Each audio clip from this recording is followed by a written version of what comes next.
3 semanas depois...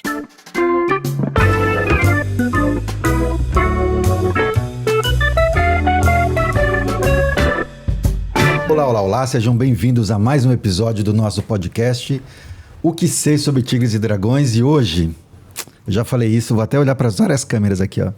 Eu já falei isso em outros episódios, mas esse episódio aqui, a gente está esperando para ele acontecer já tem alguns meses, certo, Márcio? Há uns 12 anos já. Pelo menos, né? O canal tem 3 anos. Uns 12 anos. Soma 3 com 12 dá 15. Professor Mestre Caveira, seja muito bem-vindo à nossa casa, aos estúdios. É uma honra recebê-lo aqui. A gente está tentando já há bastante tempo. E foi rápido, muita gente. Foi rápido. O professor falou que tá passando em São Paulo, tô passando aí.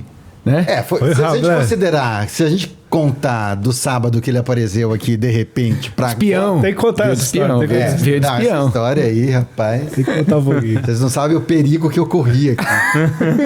Eu dei uma de Nereu Gravalhas. Tipo, muito bem-vindo, muito opa, bem-vindo. Eu que agradeço aí, Gil, Rômulo, Márcio, e agradeço aí a comunidade da arte marcial chinesa pela dividir um pouquinho aqui com vocês esse papo. Eu acompanho o trabalho de vocês, acho muito bonito. Precisava de uma mídia, né, para divulgar a arte marcial chinesa, para tirar dúvidas, para englobar, para agregar as pessoas, assim, e para discutir também. Legal. Muito bom, muito bom. Eu já começo aqui trazendo uma reflexão.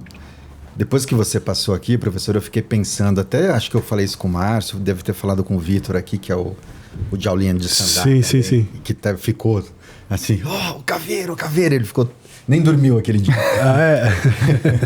Mas eu fiquei pensando o seguinte, né? A gente tem um profissional como você, que se sagrou aí, se eu não estou enganado, 3 vezes campeão pan-americano? Pan-americano. 2 vezes... 3 sul-americanos e 3 brasileiros. E 3 brasileiros. E disputei 4 mundiais e aí lutei a Liga Profissional na Ásia lá. Pois é. E recentemente teve uma experiência longa de ensinar sandá para atletas de MMA na China. E vai costumeiramente para a Rússia e para outros lugares para... treinar atletas, enfim, ou seja, é um atleta brasileiro que tem uma trajetória incrível de lutas e de títulos. E eu fiquei pensando, depois que você passou aqui, professor, o que a gente faz no Brasil com os nossos atletas, né? Porque um atleta como o senhor deveria estar aí sendo muito valorizado para a geração que está agora chegando, para quem está lutando, para quem... Ou seja, se tornar uma referência... ser mais falado sobre a sua trajetória para que as pessoas pudessem conhecer a sua trajetória e se inspirar na sua trajetória. Eu fiquei com essa inquietação quando você passou aqui. Sim. E aquele papo que a gente ficou aqui de quase 1 hora e tanto aqui conversando bastante.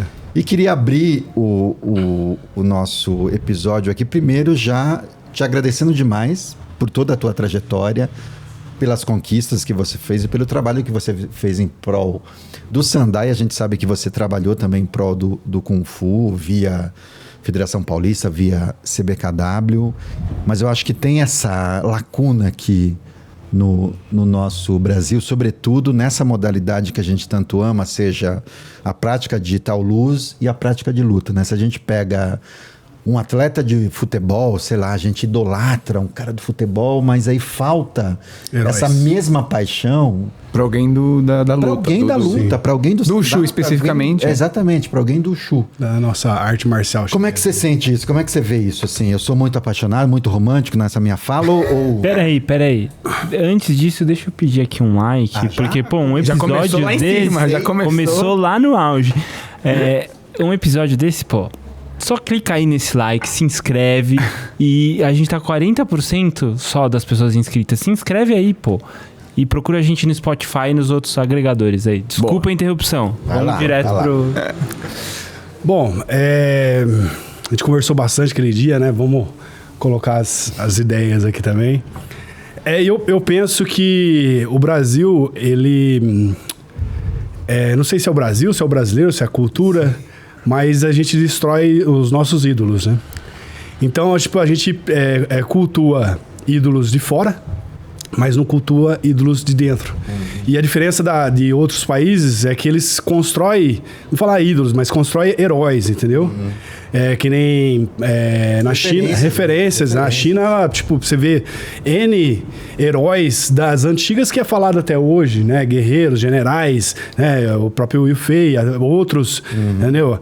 O Quan Kun, todo lugar que você vai, você vê Quan Kun. Então, tipo assim, no Brasil, a gente às vezes fala, vou referenciar o Bruce Lee, um exemplo. Entendeu? Que eu quando eu comecei a treinar, eu olhava o Bruce Lee como uma referência, um herói, entendeu? Só que a gente esquece da própria história nossa. Entendeu? Não tô falando, não vou falar de mim, entendeu? Mas pessoas que vieram antes de mim, quando eu comecei a praticar, eu não conhecia. E tinha vários lutadores bons que depois eu fazendo... Eu escrevendo um livro, né? Sobre a história da arte marcial chinesa no Brasil, especificamente da luta, né? E a gente, eu olhando assim, você vê os primeiros campeões mundiais. O primeiro campeão mundial que foi o James Venturini, vice-campeão mundial foi o Luiz Peçanha, que inclusive vai ganhar uma premiação no Rio de Janeiro junto comigo lá também. Então são pessoas que no primeiro campeonato mundial, em 1991, já conquistaram uma medalha de ouro e uma medalha de prata, fora as outras pessoas que participaram. E a gente não teve contato com essas pessoas quando a gente entrou na seleção brasileira, ou mesmo quando a gente começou a competir em nível nacional. Então, eu falo de outras pessoas também. No segundo Mundial, se não me engano, o Expedito Pantera Negra foi também, acho que vice-campeão mundial, lutando de igual para igual contra um russo e perdeu, né, faltando, tipo assim, pouca coisa, tomou um golpe lá, mas até então a luta estava muito equilibrada. Então, se você acompanhar a história, eu vi o Cremasco também dando uma entrevista aqui. Se você acompanhar a história, a própria confederação, ou a própria arte marcial no Brasil, arte marcial brasileira, ou a chinesa, né? Ela meio que apaga esses nomes. A gente não tem esse vínculo com essas pessoas que sofreram igual a gente, que treinaram muito. O Ortega contando a história aqui, de que ele foi campeão mundial em Taipei, ele contando a história, as pessoas passaram pelos mesmos problemas que a gente passou. Então, a gente poderia ter aprendido muito com essas pessoas. Eu digo assim, que a gente fica meio, vou falar, sem pai. Sim. Porque assim, um mentor, o mestre, o Shifu, ele ensina a pessoa, a própria frase, né? Lao Shi ou Shifu, que é uma pessoa que vem antes. Isso vem do sensei também, uma pessoa que vem antes, com mais experiência. Então, a pessoa, ela acaba ensinando o mais novo a não errar o que ela errou. Então, ela pode chegar mais longe. Eu faço até uma comparação com os meus alunos, quando eu vou ensinar, que vou dar um exemplo. Eu tô numa rua escura, certo? Aí eu vou passar a primeira vez pela rua escura. Toda escura, não dá pra ver nada, é um breu. Aí eu ando pra direita, trupico num tijolo lá que seja, um buraco. Ando pra esquerda, tem um negócio, bater a cabeça, machuquei na cabeça. Já torci o pé, machuquei a cabeça. Aí eu ando mais 4 passos, tem um buraco maior. Eu caí dentro do buraco, saí, levantei, isso aqui. Aí chegou uma hora que, eu não consegui ir mais. Aí eu voltei. Eu não consegui mais por causa de condição física. Às vezes machuquei, torci o pé, alguma coisa assim. A outra pessoa que eu vou ensinar, uma pessoa mais jovem, às vezes, que vai começar a ensinar, eu falo assim, você vai dar 3 passos pra direita, vai ter um buraco aqui. Você desvia desse jeito. Aí quando chegar na esquerda, você agacha. Você pode até escrever num livro isso. Aí você pode andar mais um pouquinho, vai ter um buraco aqui, você, vai devagar, sente o buraco tem 1 metro mais ou menos, fica esperto ali pra você dar um pulo, alguma coisa. Então, dali pra frente vai ser a história da pessoa. E aí ela vai conseguir ir mais longe. Aí ela indo mais longe, com mais saúde física, essas coisas, ela consegue depois, futuramente, ensinar no outro. Replicar. O famoso, que eu falei, o Lao Shi ou o Shifu. Porque ele ensina as pessoas, ele ensina como se fosse um pai ensinando um filho. E a nossa arte marcial brasileira, a arte marcial chinesa no Brasil, né, as confederações, eles cortam isso. Então não deixa que as pessoas mais antigas, que têm experiência, poder passar para as outras pessoas. É como se fosse... Você você entra como um presidente ou como um diretor, alguma coisa, você quer pagar a história das pessoas que fizeram de ruim ou de bom, porque o ruim você aprende com os erros também. Existe até uma frase de Confúcio, né, que fala que o inteligente é quem aprende com o erro dos outros, entendeu? Então, a gente tem que aprender com o erro dos outros também. E a nossa arte marcial, a estrutura da arte marcial chinesa no Brasil, ela faz isso. Ela boicota a própria arte marcial. Apaga essa história para querer mostrar uma nova história e começa a cair em erros novamente. Eu tenho certeza que os mesmos erros que eu cometi na minha carreira, os atletas anteriores cometeram também. Entendeu? Às vezes ele fala assim, eu converso com o Ortega bastante. Se você fizer isso aqui para alguma coisa, ou seja de business, ou seja de estilo de vida, conhecimento, alguma coisa, você vai fazer mais rápido. Então é sempre assim, né? Entendeu? Acho que a gente tem que sentar e discutir sobre esse assunto. E como você imagina, professor, que dê para fazer diferente em relação a isso? O que as entidades ou os dirigentes podiam fazer para assegurar que os atletas das gerações recentes pudessem ter contato com as experiências dos atletas veteranos, de quem, enfim, veio antes. De quem passou primeiro. Exatamente. Primeiro, tem que não ser ser o falso humilde, tem que ser humilde realmente. Entendeu? Porque às vezes a pessoa tem muita gente que é falsa no Kung Fu. Tem um erro que existe muito falsos humildes. E como é um esporte que não tem dinheiro, então aquilo dali, a paixão, o amor, o cara defende aquilo como se fosse... Então, primeira coisa, ela tem que ser mais humilde, a própria diretoria... Humilde na real. Na real. E agregar as pessoas do passado, trazer elas de volta, entendeu? E juntar isso aí. Tem um filme, se eu não me engano, Invictus, se eu não me engano. Invictus. Belo filme. Do rugby, né? Isso, do rugby. É do rugby, né? Rugby, né? E ele fala... Nesse filme, me corrija se eu estiver errado. Esse filme, ele pegava... O treinador, ele pegava jogadores da mesma posição, antigos, que já estavam aposentados. Ok. E aí ele colocava esses jogadores da mesma posição em contato com os jogadores atuais. Com os jovens. Com os jovens, E isso acontece na Rússia, na China também. Mas não no rugby, foi na arte marcial chinesa. Sim. Aí, esses jogadores de rugby mais velhos ensinavam todos os macetinhos pro mais jovem. Todos os macetinhos, aquele país joga desse jeito, aquele outro país joga desse jeito, aquele não sei o quê. Isso que eu acabei de falar pra você da rua escura. E aí, isso aí agregou muito pra eles na competição. Isso aí. Agregou muito que eles chegaram pela primeira vez, se eu não me engano. Primeiro campeonato mundial. Isso. Então... Da África do Sul. Da África do Sul, isso. E um filme, se eu não me engano, deve ter indicado o Oscar. Filmaço. Morgan Freeman, Matt Damon. Sim, sinistro o filme. Também. E isso aí, por exemplo, acontece na Rússia, com o wrestling, por exemplo. O que eles fazem com os velhinhos? Lá, tipo assim, você pega lá, o cara que é campeão olímpico, ele é velhinho, ele coloca o velhinho pra ensinar as crianças. Aí, por isso que, e a qualidade do velhinho, o olho dele, tecnicamente, porque você é um bom professor, né? O pessoal que trabalha com arte marcial chinesa há muito tempo, vocês vão ver que, principalmente a arte marcial chinesa, que é metódica, que tem todo um gesto motor, você sabe que quanto mais antigo e prática você tem, mais velho você tem um olho mais clínico para corrigir um detalhe. O cara virou o dedão errado, você viu olhando pro ombro dele, sabe? É o gesto. E os mais antigos, eles têm isso. E você pega o wrestling, com a tradição do wrestling na Rússia. Eles pegam os mais jovens, os mais velhos, para ensinar as crianças, para já começar com um recurso técnico muito bom. Aí esse aí vai desenvolver muito mais quando chegar. Então, o wrestling da Rússia, do Irã, é um dos melhores do mundo. Entendeu? O Irã também acontece dessa forma. O Irã também. Eles pegam, pelo menos no wrestling. Sim. Entendeu? O Irã, como é um país um pouco mais fechado, eu não sei, mas eles valorizam muito os antigos no Irã também. Que é da Pérsia, né? São os guerreiros persas. Então, eles têm, às vezes, tem conhecimento lá que a gente nem imagina que tem. Agora, te ouvindo falar sobre isso, professor, me levou a pensar uma outra coisa, que é um outro problema que a gente tem aqui no Brasil, que é essa desvalorização do mais velho, né? O velho acaba se tornando meio descartável. Não, você já está muito velho, né? Apesar de na arte marcial a gente ainda Mas, acho que ainda tem um pouco.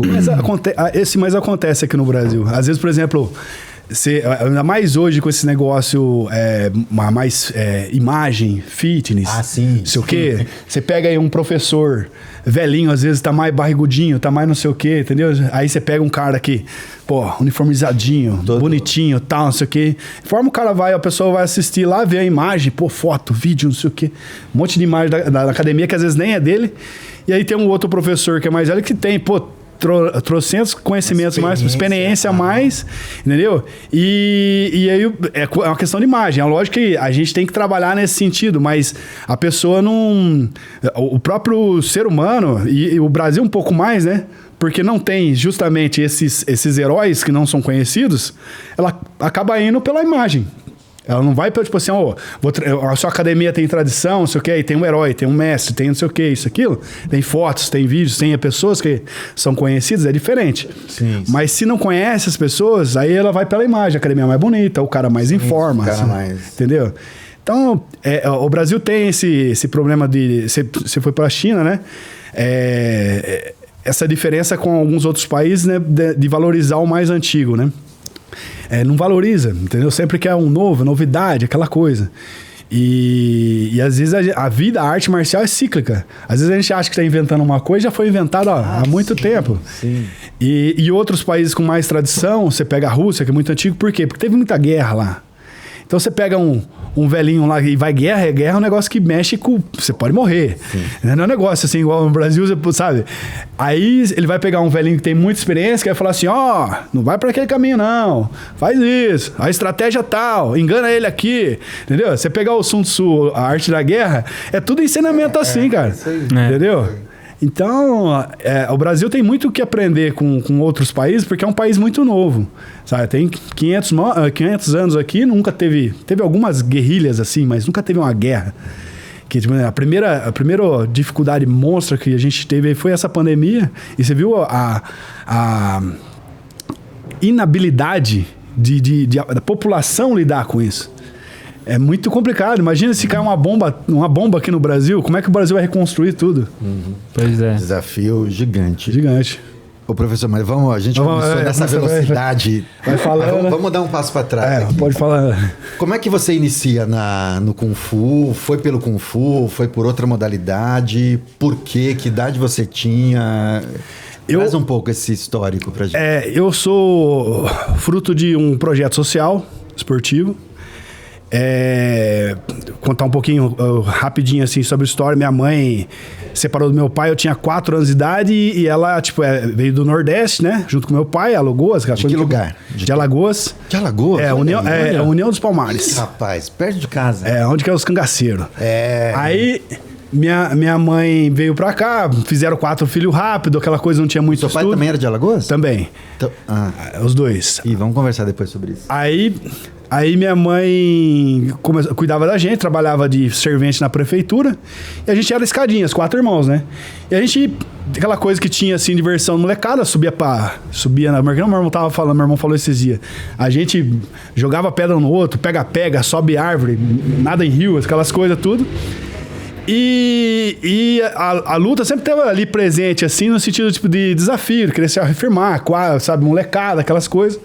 E tinha uns seriados que passavam na televisão, uns desenhos que passavam. Eu lembro que Savamu passava, lembro que um desenho de Savamu que era um lutador de luta, né, tailandês. Ele jogava o Demolidor.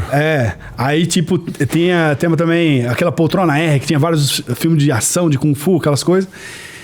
Mas eu, tipo assim, eu assistia e ficava imitando os movimentos na rua, brincando lá, né? Sabe? Coisa de moleque. Aí foi feito um projeto social próximo de casa, e os meus irmãos foram treinar. Meu irmão mais velho e o meu outro irmão, que hoje tá até hoje, que é o João Ferreira. Sim, o João Ferreira. Que foi técnico da Seleção Brasileira de Wushu. O cara, é uma enciclopédia da arte marcial aí no Brasil. Outro herói, digamos assim, do Wushu. Do Wushu, aqui no Brasil. E a gente... ele foi treinar, né? E eu, tipo assim, mais novinho, eu gostava, eu fui assistir a aula, né? E eu ficava, tipo... eles ficavam fazendo... Era mais ou menos aqueles... Depois eu falo da escola, que eu comecei e tudo, mas... Eles ficavam fazendo a ginástica, o professor ficava de costa. O professor lá na frente ficava de costa, todo mundo de costa. Aí eu ficava lá no fundo, porque eu era novinho, tinha 8 anos. Era 8 anos eu Que tinha. ano era isso? Putz, acho que 80 e pouco, 80, perto de 90, 86. Já perto de 90. É. Ah, tá. Ali, Só pra 87, gente- 88, Pra sabe? ele se localizar, assim, né? Ah, por ali, mais ou menos. Aí eu, tipo, eu ficava atrás e ficava imitando os movimentos que eles faziam lá na frente, acompanhando. Entendeu? E eu não sabia, meus irmãos mais velhos sabiam que tava treinando, que era um projeto, mas eu não sabia. Aí eles foram treinar e eu ficava lá no fundo, lá, imitando o momento, o professor virava de frente e aí eu parava, sentava no banco. Acho que você deu aula pra criança, já deve ter pego isso aí, né?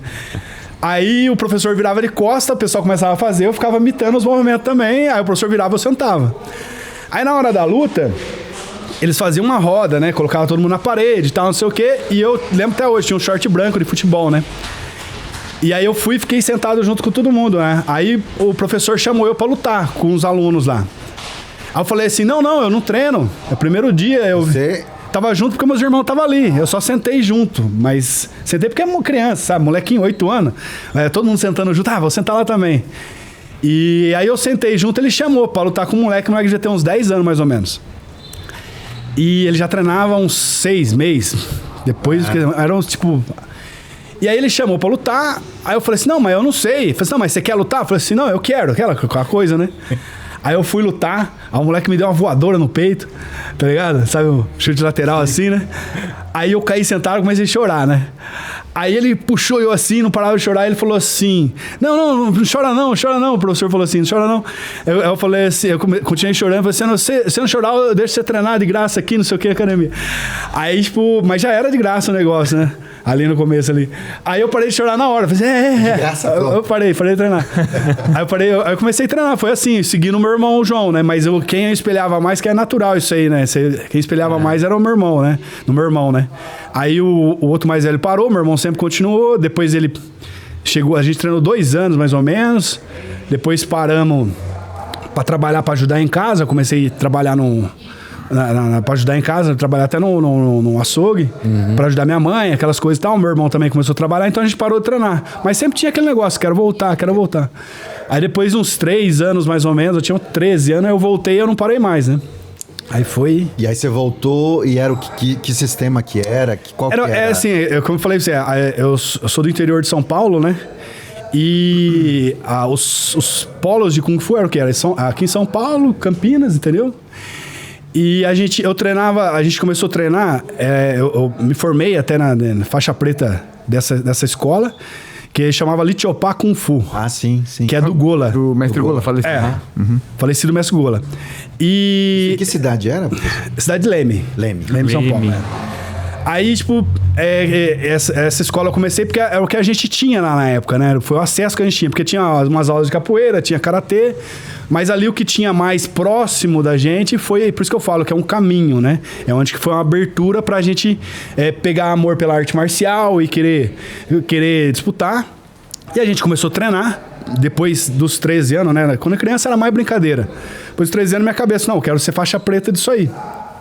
E encanei com isso, meu irmão também e tal. E a gente começou a treinar e começou a ficar muito bom pra cidade, pra escola. Depois fomos pra Ribeirão Preto, começamos a treinar também. E a gente foi os primeiros, tipo assim, vamos falar assim, os testa de ferro que fala? Não fala testa de ferro, vou falar os guerreiros da frente. Pioneiros ali. Não, os guerreiros de frente, os que iam pra defender a escola, aquelas coisas.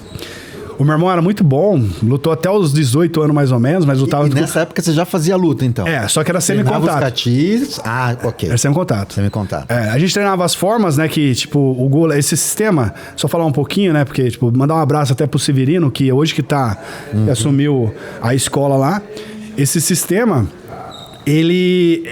o Gola, ele treinou com alguns professores aqui em São Paulo, picado com um, picado com o outro. E uma época ele treinou com o Living Kay, de 78 até 82, mais ou menos, ali, uns 3 anos, assim. Aí depois teve um atrito entre os dois, aquelas coisas lá. Ele, lá em Ribeirão Preto, falou assim, eu vou montar minha escola, vou ficar aqui e pronto, entendeu? E aí ele acabou montando um sistema pra ele, baseado no que ele tinha aprendido, sabe? Desenvolveu. E o Gola... Ele acabou meio que fazendo escola, né? Porque, tipo assim, um monte de gente depois fez mais ou menos igual o Gola fez, né? Então, quando o pessoal fala depois que a gente era meio como se fosse vira-lata, né? Eu falo que é vira-lata, porque não era puro de raça, assim, né? Sim. Mas quando a gente fala, foi o que eu falei pra você, foi um começo pra gente ganhar amor sobre o que a gente tava fazendo. E depois disso a gente começou a se aperfeiçoar, eu e meu irmão, e a gente disputou o primeiro campeonato aberto, internacional. Sabe, aberto assim para outras escolas. E a gente começou a ver outras escolas. E começou a entender um pouco mais de Kung Fu, entendeu? Já era a faixa preta da escola deles. Sim, sim. E não tinha informação, não tinha internet, não tinha nada, entendeu? E aí a gente disputou o primeiro campeonato paulista, depois fomos pro campeonato mundial, primeiro mundial em 97, que foi na Itália, e foi uma pegadinha pra gente, né, também. Mas... Então você já logo de imediato já entrou na competição, já foi para um... foi assim, aconteceu assim, ó. Que eu falei, não tinha seleção nacional na época. A gente meio que construiu, foi isso, né? Então, existiu... Teve um campeonato, eu lutava pela escola do Gola. E aí a gente começou a competir, meu irmão também, e a gente começou a participar de Wushu. Meu irmão começou a disputar mais no Wushu. O pessoal descobriu o Wushu pelo Chopin, uma maneira de ser reconhecido. O Gola viu uma maneira de ser reconhecido pelas outras escolas, na federação, através do Wushu. E aí o meu irmão se apaixonou pelo Wushu, eu só queria saber lutar. Meu negócio é assim, eu queria ser bom de luta, queria saber lutar. Essa que era o meu negócio. Até o Kung Fu, inclusive... Muitos questionamentos meus sobre a arte marcial, eu tive até questionamentos com o Gola sobre isso, sobre a arte marcial, do Kung Fu, entendeu? Ele ficou muito bravo comigo, até depois, quando ele morreu, mandou mensagem pra mim antes de morrer, não depois que morreu, né? Antes de morrer, fez live falando de mim, porque eu tinha ido pra China, tinha ganho o campeonato, os caras começaram a falar, ele falou as coisas, mas tem certos pedaços da história que não é bem contado, porque eu conversei, falei várias coisas. E foi vários questionamentos sobre a arte marcial chinesa, que eu tava aprendendo, eu queria saber sobre a questão de aplicação, o que é isso, pra que eu uso, tudo, essas coisas. E porque eu queria lutar. E aí, a gente começou a competir, eu e meu irmão, e o André de Assis, que foi campeão brasileiro também de Sandá, na época era Sanchon, né?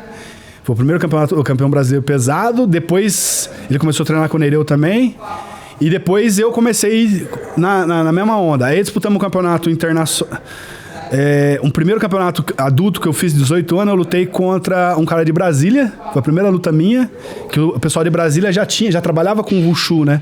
E Sandá separado, assim. E aí eu peguei um cara que já lutava, já era campeão sul-americano na primeira luta, de adulto. Mas eu já lutava semi-contato antes, que é totalmente diferente. Que é uma luta que o pessoal fazia, não tinha pra infantil, juvenil e tal. Então a gente fazia um semi-contato. Você bate, não tinha golpe na cabeça. Essas coisas. Não tinha queda. Inclusive até quando começou a ter esse negócio de sandar e estabilizar a regra no Brasil mesmo, teve muito atrito, né? Atrito. Eu vi até o Cremaço falando, o pessoal teve uma época que chamou o Sancho, o sandar de judofu, entendeu? Aí eu fui competindo, a gente começou a ver o esporte, como que funcionava. Saí um pouco da caixinha lá da escola do Chopin. E meu irmão se apaixonou, meu irmão já tinha ido pra China. Aí eu fiz esse evento, que perdi pro cara Daniel, de Brasília. Só que eu fiz uma luta boa com ele, né? Tipo assim, disputada. Eu perdi, mas ele saiu machucado também, não sei o que e tal. Aí foi pro segundo evento. Aí foi uma Copa Internacional. Eu lutei com um argentino e lutei contra 2 caras daqui de São Paulo, da Americana Bienru. E aí, tipo, eu fiz as 3 lutas, 2 lutas. A primeira luta eu ganhei por ponta, as outras 2 eu ganhei por nocaute. Aí eu já tava me adaptando um pouquinho já na regra, eu já sabia o que tinha que fazer mais ou menos. E já começava a treinar mais ou menos daquele jeito. Aí a terceira competição foi no Paulista, que aí eu fui lutar com o Fuji, Eduardo Fujihira. E caiu no sorteio, eu nem sabia quem era o Fuji, nunca ouvi falar, sabe aquela coisa? Nem sabia, todo mundo falava. E já era famoso, o Fuji tinha sido campeão mundial de kickboxing nos Estados Unidos, tinha ganho o campeão mundial de kickboxing e tinha ganho o campeonato mundial Taipei, né? Só isso. Só isso. E já era campeão brasileiro, tal, não sei o quê. E aí eu fui lutar com ele, foi nos 75 quilos aí. E aí eu fiz, segundo comentários do pessoal, assim, eu não conhecia o Fuji, isso foi até bom, né? E aí quando eu fui lutar, eu perguntei, mas quem que é o Fuji? Eu não sei o quê. Aí apontaram um cara, eu achei que era aquele, mas aquele cara não é japonês. E o Fuji tava lá na arquibancada estudando vestibular, entendeu? Sabe, um negócio assim, da faculdade. Tava lá estudando vestibular, não vi, eu só fui ver ele na hora da luta. Aí ele era bem menor que eu, né? Fuji, pô, excelente atleta, pô, um dos melhores aí do Brasil em todos os tempos, entendeu? Um dos melhores do mundo também. E aí eu fui lutar com ele, né? E aí ele era muito bom em queda. Aí eu lembro que, tipo assim, no meio da luta, ele vai até dar risada disso se ele escutar. No meio da luta, ele entrou no single leg pra mim e fez aquele looping, que é aquele que o cara tinha. Foi um dos primeiros a fazer, que você dá uma queda e joga a pessoa pra cair em cima. Eu já tinha visto aquilo lá. Só que não ele fazendo, né? Aí, quando ele pegou pra jogar eu me equilibrei, entendeu? E eu não fui de cabeça no chão, você tá entendendo? Mas eu vi dando um 360, porque o pessoal jogava pra cair em cima e já nocautear, porque muita gente não sabia cair no chão, aí uma queda o cara às vezes ganhava a luta. Sim. Aí eu compliquei um pouco a luta pra ele, ficou uma luta mais dura, tal, não sei o que, sabe? No entanto, terminou o segundo round. Quando terminou, eu não sabia nem, eu não sei se era, eu briguei, era briga, eu não sabia lutar direito, eu brigava. E aí, tipo, eu lembro que o Fuji teve uma, ele saiu, ele teve uma luta lá, não sabia quem tava ganhando nos pontos, só via o juiz olhando pra mim, às vezes me dava uma falta, hoje eu sei que era, o outro falava não sei o quê, e eu falava, mas por que você tá dando falta pra mim, não sei o quê, tal, e eu fazia os golpes, tal. Acabou que fez uma luta dura, eu achei que até que ia ter terceiro round, acabou não tendo, deram a vitória pro Fuji. Mas eu saí inteiro. E aí o Nereu saiu... Eu não conhecia o Nereu também. E o Nereu saiu dando uma dura nele, né? No Fuji. O Nereu era o técnico do Fuji. O professor do Fuji, desde o começo, né? Nessa época, quem tava com você como técnico? Cara, pode falar assim, eu nem sei quem tava no meu corner. Te juro. Porque o Gola não entrava, entendeu? Sim. Não, mas os treinos na academia... Treina sozinho. Paz. Sozinho, tipo um monge, entendeu? Aí eu, tipo... Você tá falando que o Nereu saiu... Nereu saiu, né?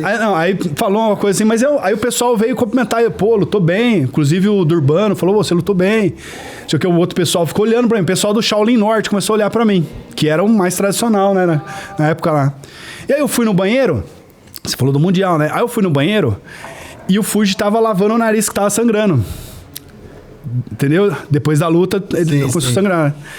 E aí ele falou pra mim, pô, o Fuji é sinistro, cara. Você lutou muito bem, cara. Muito bem mesmo, não sei o quê. Começou a conversar comigo, assim, tal, não sei o quê. Conversar, entendeu? O Fuji é humilde pra caramba. E aí, tipo, o Nereu entra. Aí o Nereu entra aquele jeitão, né? Essa porra aí, quando tá não sei o quê. Sabe o jeitão dele, né? Não luta direito, não sei o quê. Sabe, falando com ele ali. E deu uma chamada no Fuji, né?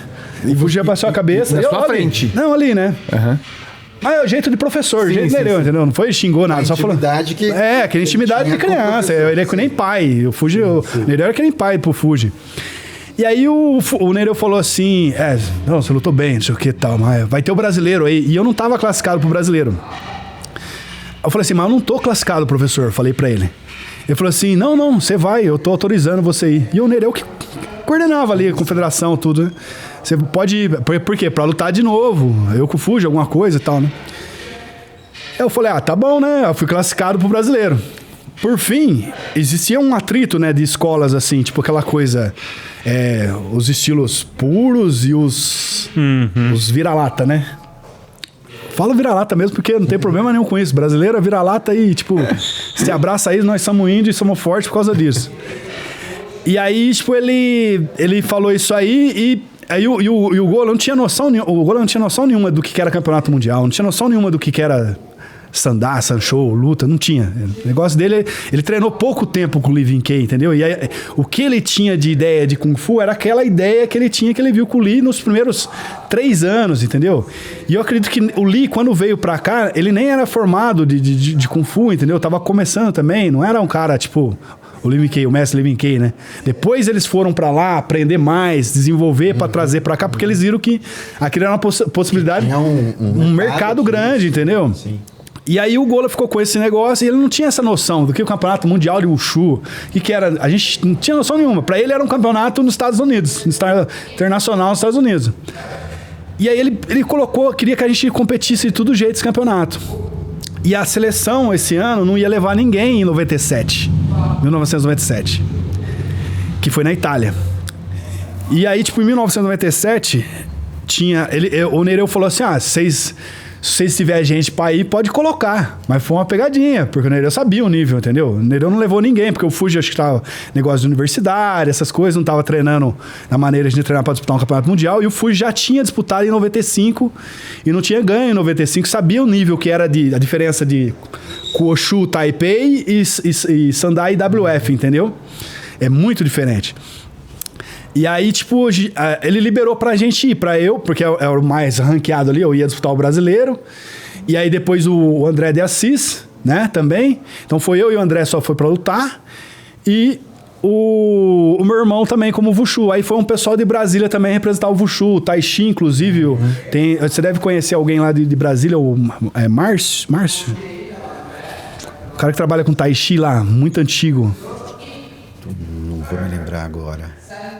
Se eu não me engano, é Márcio o nome dele. Não, mas ele trabalha tradicional também. Tradicional? Aí, enfim, aí chamou o pessoal de Brasília.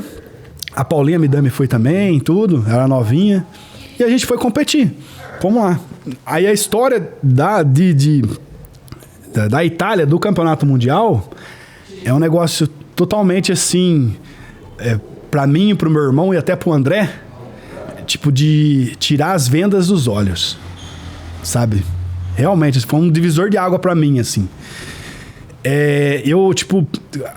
A dificuldade que é pra você ir no Campeonato Mundial, mas é tudo choque antes também, o período de antes, treinar. Eu cheguei pro Golo e falei assim, pô, professor, o que eu treino pra disputar um Campeonato Mundial? Eu não tinha nem noção. Foi um negócio assim que me jogaram, você tá entendendo? Você foi jogado pra guerra, literalmente. É diferente de você, saber a regra, saber lutar, saber uma coisa. Eu não sabia, eu só brigava só. Aí ele falou pra mim assim, não, treina bastante Taolu, treina bastante Kati, ele falava. Eu falei, mas... E aí? Aí ali eu vi que ele não sabia de luta. Você tá entendendo? Aí ele falou assim, e eu já tinha lutado algumas lutas no Sandá, e eu já tava fazendo um negócio diferente pra tentar pelo menos sobreviver. Eu era um sobrevivente. Na hora que chegasse no ringue ali, você... Pra sobreviver. Tem que... E a gente, eu batia... Eu lembro que eu batia saco pancada, entendeu? Fazia Taolu da escola lá, fazia pra condicionar, porque é um exercício... Hoje eu sei pra que é tudo, tal, é um exercício bom. E treinava chute, mas não treinava contato, não treinava nada. Sem contato. Era um monge mesmo. Falei, caramba, sabe assim? Quando chegou lá, aí, sabe, era muito forte, sabe, fisicamente, porque aquela coisa, vigor físico, sim, sabe? Mas era natural, aquela coisa de alagoano mesmo, de nordestino, sabe? Minha mãe comeu muita farinha com jabás, tá entendendo? Então, tipo, eu tinha uma força meio que natural, assim. E eu era muito inteligente, porque, tipo assim, eu via um negócio, eu já pegava. Então, às vezes eu via o cara fazendo uma queda, eu já fazia ela. Ou eu via uma defesa, eu já pensava numa defesa. Acho que isso é porque desde pequeno, você treinando, você tenta... O cérebro seu começa a trabalhar em resolver problemas. Então, seu cérebro trabalha... Meu cérebro trabalhava em resolver problemas na questão de luta, né? E já tem um talento natural também, de você ter um desenvolvimento físico, aptidão física. Né? Mas também... fica com um olhar, né? Ficou com um olhar. Então aquilo ali... Também tomou uma voadora quando foi na universidade. E não desistiu, né? Desistiu. Parou de chorar imediatamente depois que... Então essas coisas dão um cérebro diferente também pra gente. Quando eu cheguei lá, no Mundial, eu vi o pessoal competindo, fazendo assim, eu falei assim, tô em outro mundo isso aqui. Porque eu vi os chineses, via todo mundo, viu? Sabe, Rússia. E é tipo assim, esse Mundial na Itália teve 110 países participando. Nossa, caramba. E isso é só um por categoria. Então eu cheguei lá na minha chave, tinha 49 pessoas. Na chave, pra eu lutar. Aqui você ia lutar, tinha 3, 4, 5. 49. Caramba. Nossa. País que eu nem sabia o nome. Que existia, você tá entendendo? Aí, tipo, eu caí, no sorteio eu caí. Eu cheguei primeiro com o Thomas. Eu cheguei porque eu saí daqui do Brasil, eu ganhei uma passagem do Colégio Objetivo. O dono do Colégio Objetivo tinha muitas milhas, né? Ele conseguiu pra mim um patrocínio, eu consegui passagem lá.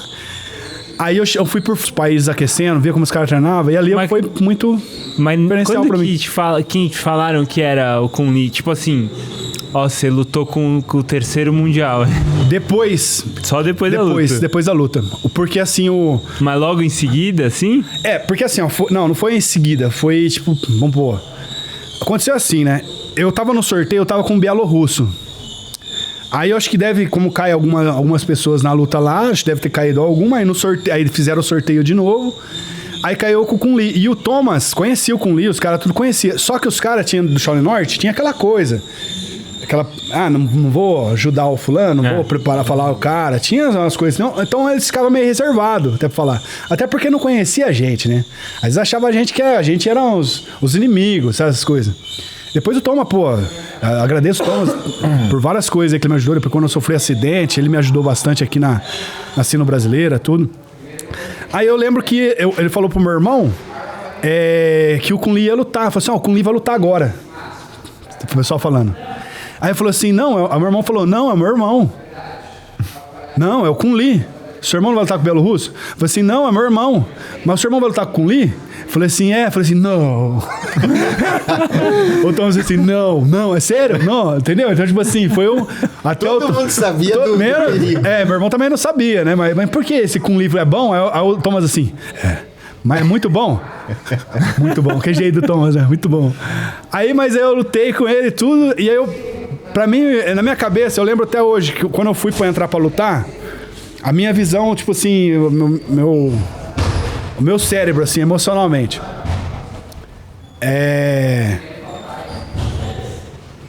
eu tinha lutado com o Fuji. O Fuji era campeão mundial. E aí o Kun Lee era terceiro do mundo. Na minha cabeça, assim, eu lutei com o Fuji, tive uma experiência, tal, não sei o quê, eu vou tentar fazer alguma coisa com esse cara, entendeu? E aí, tipo, foi mais ou menos isso que me deu um pouquinho mais de... Mas na hora não tinha, era outro nível, entendeu? Outro nível. E aí isso aí foi eu diria que foi um divisor de águas pra mim, pra eu voltar pro Brasil. E tipo assim, depois disso eu voltei, mudei totalmente meu treino. Parei de treinar as coisas que falaram pra eu treinar. Eu fiquei treinando, fiquei um pouco mais reservado. Aí eu acabei meio que... Eu não saí da escola de imediato. Eu fui campeão brasileiro primeiro, mas eu meio que me afastei um pouco. Comecei a treinar mais em cima da regra. Estudei bastante a regra do Sandá, mais em cima da regra. Vi como que os caras treinavam mais ou menos e comecei a replicar isso sozinho aqui. Porque a gente não tinha acesso a conhecimento na época, entendeu? Era muito restrito. Era só o Nereu, a escola do Nereu e algumas outras pessoas. E aí, tipo, eu comecei a sistematizar, fazer um laboratório comigo, entendeu? Mas, por exemplo, nessa época, você era afiliado por qual escola? Pela do Gola. Pela do Gola? É. Mas você volta, você volta ainda da Itália, sistematiza tudo isso que você viu, absorveu sozinho, lá, porque eu não morava segue treinando sozinho. Sozinho. Sigo treinando sozinho. Só que aí, o que aconteceu? Eu peguei os brasileiros sozinho também. Pode falar. Uma pequena curiosidade, você anotou, você fez algum... lá no campeonato, você já foi com essa... Já fui com essa ideia. Anotando. Caderninho. Tá estudando mesmo. Estudando mesmo. Entendi. Esse país luta mais desse jeito, tal país, não sei o quê. Aí eu fui ver quem eram as potências, você vê quem foi ganhando, aí Rússia, aí você vê ali Irã, você vê, sabe, China, quem chegava, os golpes que os caras davam, via os golpes, aí o que se assemelha. Assistiu os treinos dos caras. Assistiu os treinos dos caras, entendeu? Os treinos assim, os aquecimentos, né? Porque os treinos já tinham acabado, né?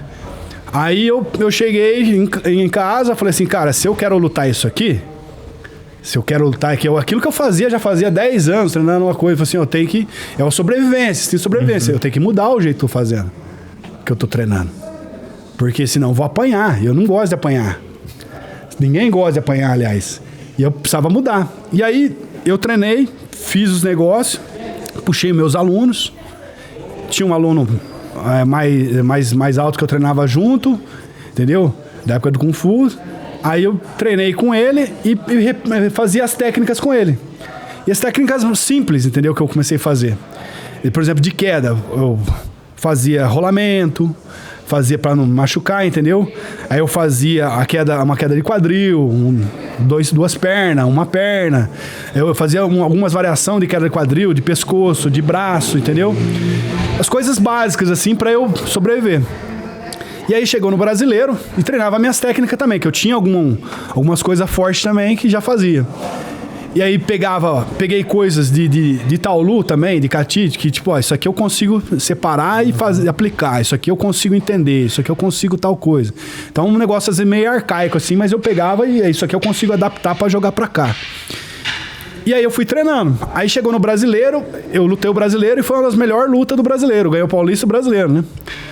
Fez 2 lutas, 2 nocaute. E aí dei queda, sabe? Dei queda de quadril, dei vários tipos de queda.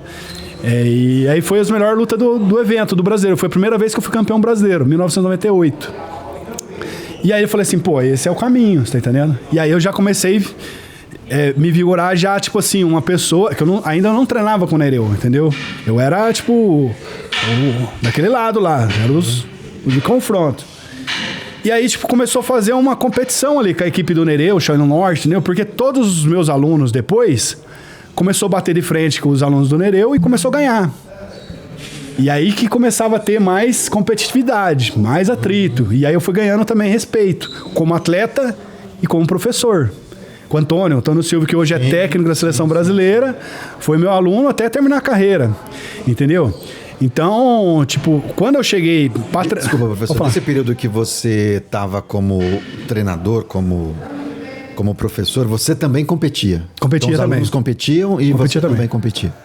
Eu usava as coisas que eu tinha de laboratório comigo e passava os alunos. Eu tive nessa época, eu tive ajuda na universidade, lá em Rio, eu estava em Rio Claro, morava em Rio Claro nessa época. Okay. Que eu trabalhava lá em Rio Claro, eu tinha uma oportunidade melhor lá para trabalhar, dava aula de Kung Fu e comecei a trabalhar com Sandala também. E eu comecei a separar. Sabe, vou treinar mais luta aqui, desse jeito. Dava aula de Kung Fu, aí até que teve aquele negócio, a gente começou a introduzir no Wushu, até que eu tive uma época, eu falei que eu saí do Gola, né? Que eu tive certos questionamentos sobre a arte marcial, eu cheguei pro Gola e falei assim, eu quero treinar algo que, tipo, quero entender o que é Kung Fu. Entendeu? Eu quero entender o que é Kung Fu. E ele ficou bravo comigo porque eu falei pra ele assim, você ensina algo que você não sabe o que é. Porque aconteceu com o Kung Fu no Brasil foi o seguinte, você tá vendo aqueles, aqui tem negócio, não dá pra o pessoal ver, mas aqui tem uns kanji. A arte marcial, ela é como se fosse uma linguagem, né? Você tá aprendendo, você tem que pensar como você tá aprendendo uma língua. Se alfabetizando, né? Se alfabetizando. E aí você vai aprender primeiro formar frases, entendeu?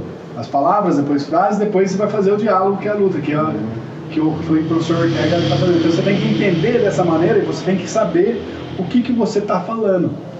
É muito importante na arte marcial, que nem o professor falava, você saber o que você está fazendo, por quê e como você está fazendo. Como fazer, né? E por que você está fazendo aquilo. Eu acho que tem outra coisa aí, fazendo esse paralelo também, professor, que é complementar a saber o que está falando, também ouvir, né? Isso. Que é o diálogo. Que aí você tem um diálogo. Porque tem uma professora, uma doutora da Unicamp, eu vi uma palestra dela, inclusive o professor Ortega sabe mais sobre isso, que ela está fazendo um trabalho na Unicamp com lutas, esportes de combate, entendeu? E lutas, artes marciais e esporte de combate. E ela tem uma metodologia que mais ou menos ela fala disso aí, que a luta é um diálogo também, né? E é perguntas e respostas. A luta é perguntas e respostas. A pessoa pergunta, tem que responder de acordo com aquilo, e aí tem outras coisas que envolvem junto com a luta, que é finta, que é estratégia, entendeu? Mas todas elas são baseadas nesses princípios, né? A luta em si. Então ela tem, se não tem isso, ela não fica completa. Vou falar que não é luta, mas ela não fica completa. É a mesma coisa que eu falei no começo do Taolu. Você saber o Taolu, mas você não saber para que serve cada coisa. Você está falando uma língua e não sabe o que significa. Essa metáfora é muito precisa, né? Eu passei por isso. Legal. Eu passei por isso. Isso foi um grande conflito na minha cabeça até entender como funcionava as artes marciais. Eu estou treinando Xingyi, né? Xingyi é um estilo muito, muito maneiro de aprender, que ele é baseado nos 5 elementos, o Xingyi. E cada elemento tem um ângulo. Então, por exemplo, são golpes de mãos, golpes são 5 armas, né? Bastão, facão, o sabre, a espada, a lança, né? E depois tem outras armas, mas as principais são essas. E a mão. Então, ela é baseada em ângulos. E ela, como você faz medicina chinesa, né, você vai entender o que eu tô falando. Então, por exemplo, o metal, ele corta igual um machado.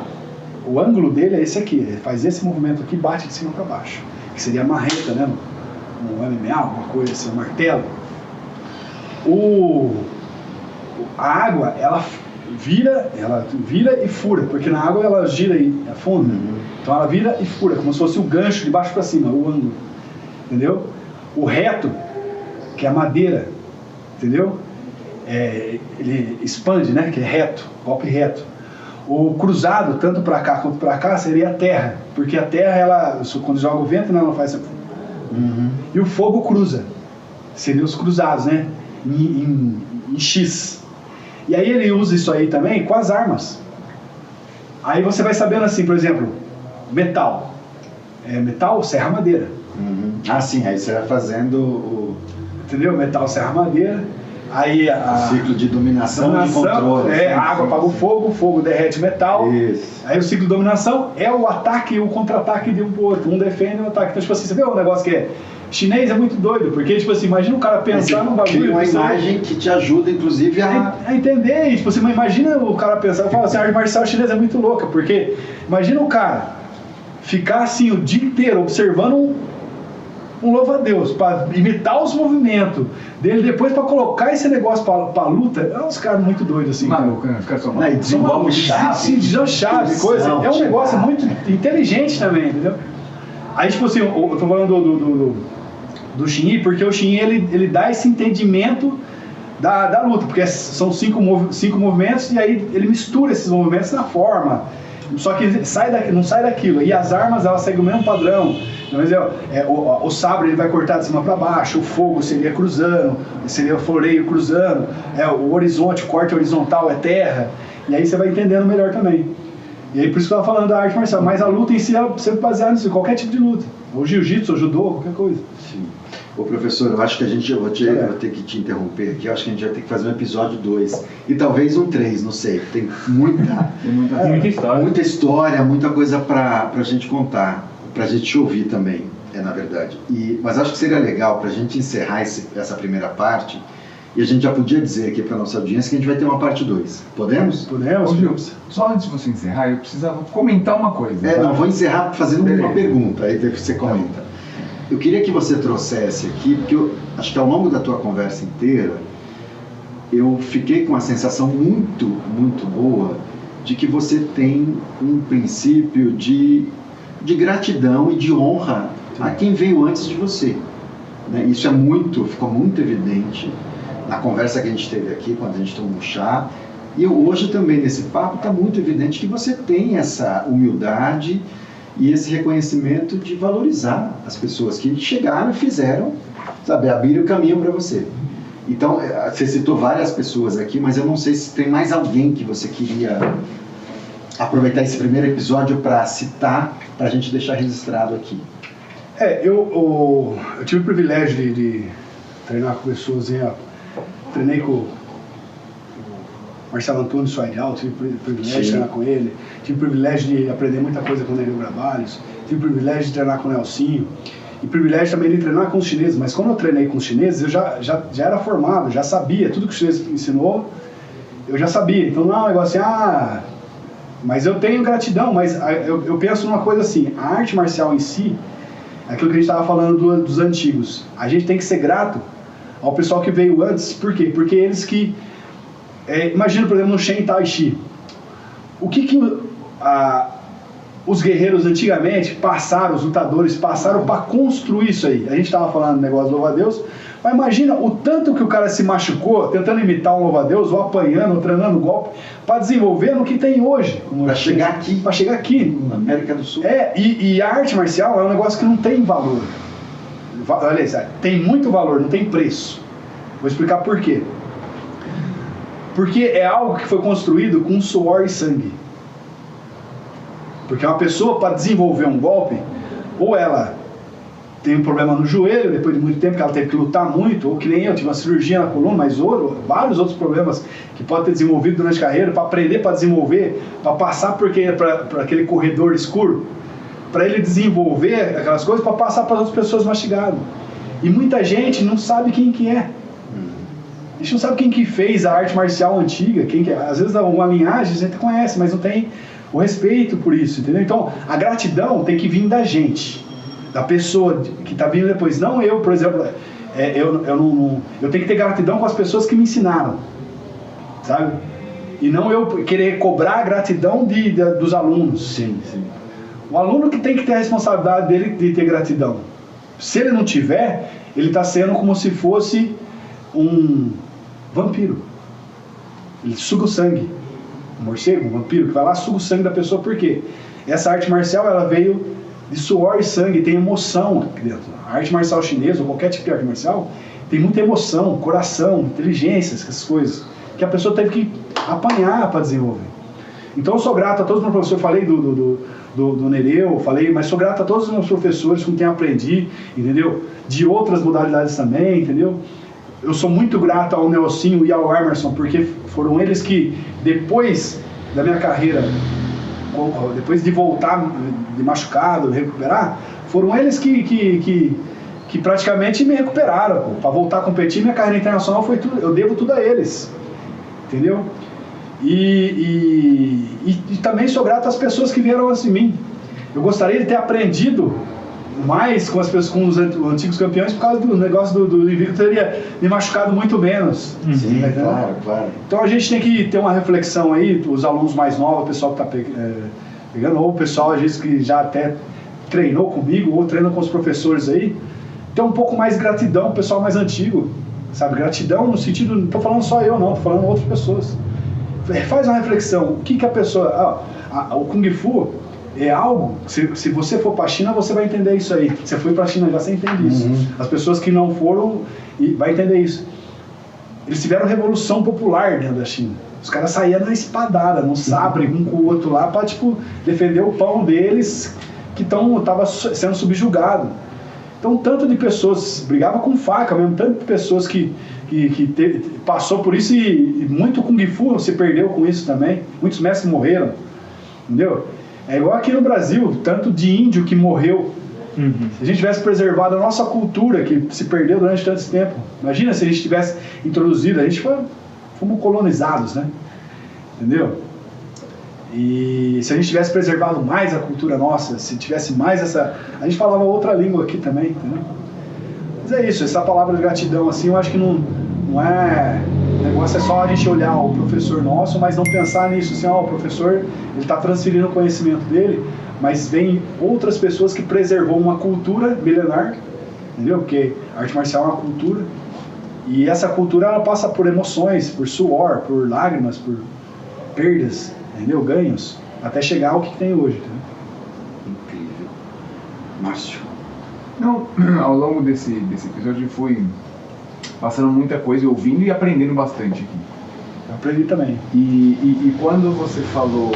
Quando o Gil perguntou, né? Puxa, mas como então que a gente pode, então, reverenciar, né, essas pessoas que chegaram antes? Então, acho que eu fiquei pensando assim, puxa, é mesmo, né? Então, acho que uma dica seria para as federações, confederações, quem assistir a gente aqui, coloca um campo no site dessas federações, confederações, quem chegou primeiro. Quem foi o primeiro lá que foi para a China, quem foi para os campeões, quem foi os campeões, quem foram os treinadores, o professor Nelsinho. Então, eu não conheço o professor Nelsinho. Talvez devo saber, ver, mas agora não me vem, não conheço, entendeu? Então, sou muito mais... Isso, então, nesses sites das confederações, federações, tinha que ter com essas pessoas. Outro dia, quando a gente gravou aqui com o Adriano Lourenço, do Moderno... Sim, Adrianinho. Isso. Sim, sim. Por exemplo, quem conhece o Adriano? Meu, um baita atleta. Sim, pouca gente. Baita atleta. Quem sabe que né? Falaram do meu irmão, do João Ferreira. Isso, então. Mas meu irmão foi o cara que, tipo assim, disseminou o Wushu no Brasil. Então, por exemplo, cadê essas pessoas? Então, hoje você vai num campeonato, aqui, hoje, atualmente, 2024, você vai num campeonato paulista, num brasileiro, numa seletiva, cadê os ídolos? Então, se as federações e as confederações não trouxerem essas pessoas de alguma maneira, iniciando como? Coloca no site. Quem foram esses campeões? Quem já foi pra China? De repente, já são heróis, né?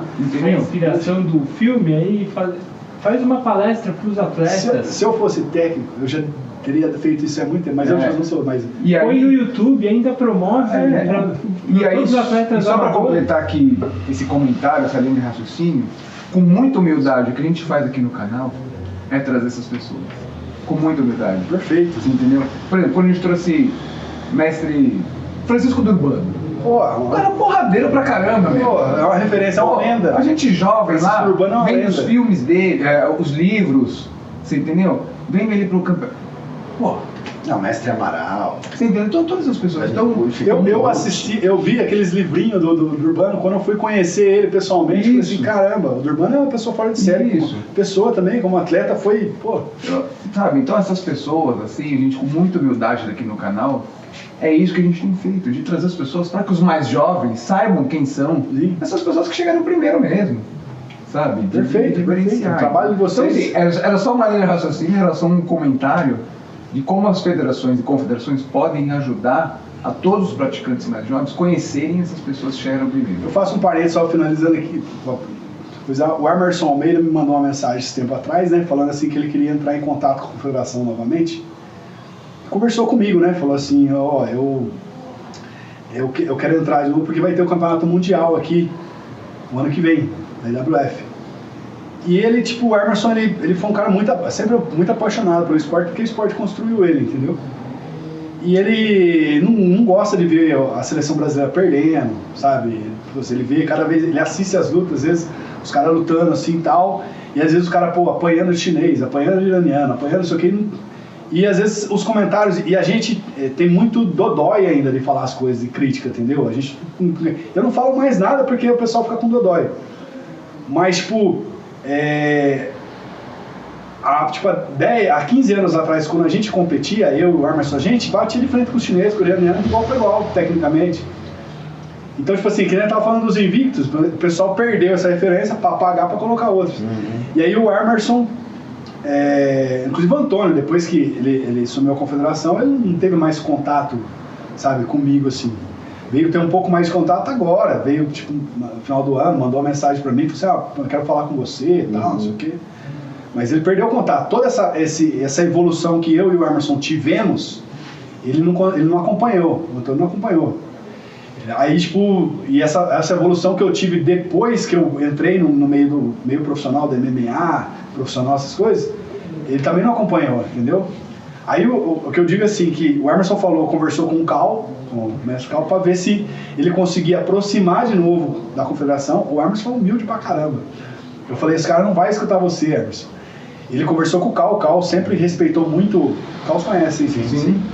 O Cal sempre respeitou muito o Emerson, trata também como se fosse filho. Inclusive, tipo, vivo, acho que é o único mestre que assinou o diploma de Shaolin Norte do Emerson, vivo acho que só tem o Cal.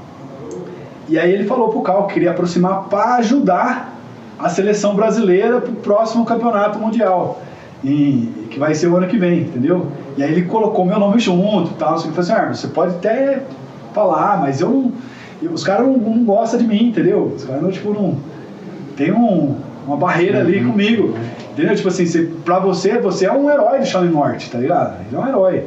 Então, às vezes é muito mais fácil aceitar o Emerson assim do que, tipo, eu estar envolvido, entendeu? Eles aceitam assim, o Antônio que treinou comigo, foi meu aluno, mas, tipo, às vezes eu chegar lá, por quê? Porque eu sou uma pessoa que eu procuro falar mais as coisas. Eu falo mais a verdade, assim. No começo eu era mais brusco, né? Meio, não sabia me expressar tanto. Hoje eu já consigo falar mais, de uma maneira ponderada, mas chegar no ponto da verdade ali. Entendeu? Então, tipo, tem pessoas de alto gabarito, nível altíssimo, experiência, querendo ajudar o time. Os caras querem ajudar o time de graça, mano. E aí, tipo, ninguém nem deu retorno pra ele. Só o Cal falou assim, não, a gente vai ver eu vou conversar com eles pra ver isso aqui, mas não deu retorno. Então, tipo assim, o que tá acontecendo com o Kung Fu no Brasil? Voltar pra base. Reflexão. Fica aí. Palavra de quem? Vamos voltar pra base. Base. Bora, chefe. Do Mano Brown. Isso, Mano Brown. Volta pra base. Volta pra base. Professor, demais esse papo aqui. Que papo, mano. Que inspiração. Reforço o que eu falei na abertura desse episódio aqui. E foi muito bom ouvir. Algumas coisas eu tinha ouvido naquela primeira vez, mas foi muito bacana ouvir e poder deixar registrado isso aqui para inspirar, influenciar não só as instituições, mas sobretudo os atletas. Então, muito obrigado mais uma vez pela presença. Gente, depois desse episódio, você chegou até aqui, não tem o que negar. Ajuda a gente a continuar esse projeto com essa importância que a gente está falando aqui de conhecer pelo menos um pouco mais os nossos antepassados. Tá aí, ó. Não, ajuda no que está aparecendo. Se não puder, beleza, curte, compartilha, isso já ajuda muito. Não custa nada curtir, compartilhar. Vocês, o pessoal da arte marcial chinesa, está divulgando a arte marcial. Quanto mais pessoas vê a arte marcial chinesa, quanto mais pessoas vê o Kung Fu e saber o que é certo, o que é errado, o que aconteceu, mais a modalidade nossa cresce, mais fica forte quando é unida. É que nem os chineses falam, né? Um palito sozinho quebra fácil, você juntar um monte é mais difícil quebrar. Aí o pessoal da molecada nova aí, pessoal, os professores, quem quiser entrar em contato comigo, estou à disposição aí para esclarecer.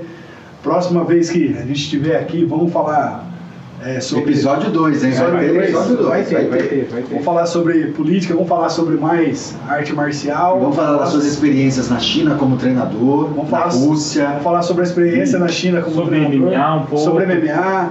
Vamos falar sobre, tipo... Xiaodong. dialeto chinês, como que a galera pode falar as palavras de sandal, de arte marcial chinesa aqui. Os termos técnicos. Termos técnicos, como que eles falam lá na China, entendeu? Eu tive essa oportunidade de trabalhar na China lá, treinar os chineses.